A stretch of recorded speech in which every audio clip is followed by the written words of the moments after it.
can't stop.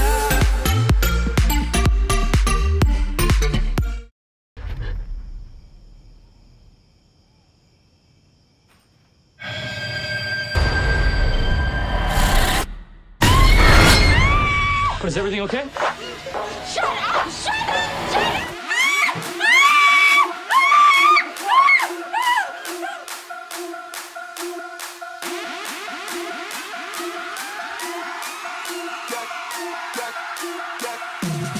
The way we've been describing it is it's kind of Groundhog's Day meets Scream. It's about Tree, a college student who's a little narcissistic, pretty narcissistic, pretty self-centered, who is stuck reliving the day of her murder over and over again until she finds out who the killer is. And she also has the opportunity to learn a few life lessons along the way.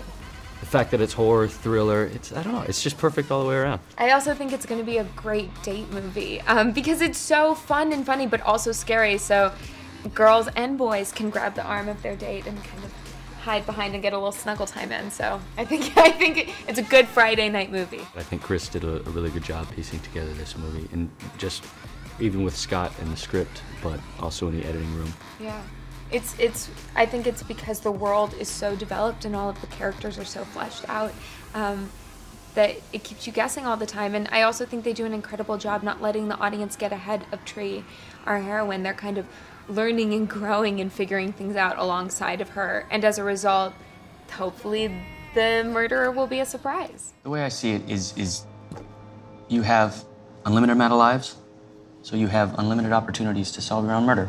So I'm just supposed to keep dying until I figure out who my killer is? Tree is not the nicest person at the beginning of the film. Maybe someone you'd want to go drinking with, but not necessarily your like sole confidant that you would pour out all of your secrets to.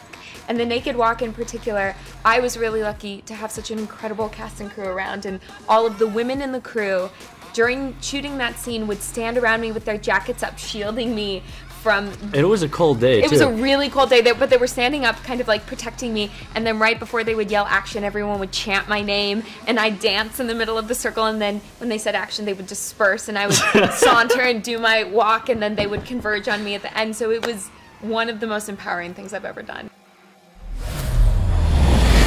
Oh.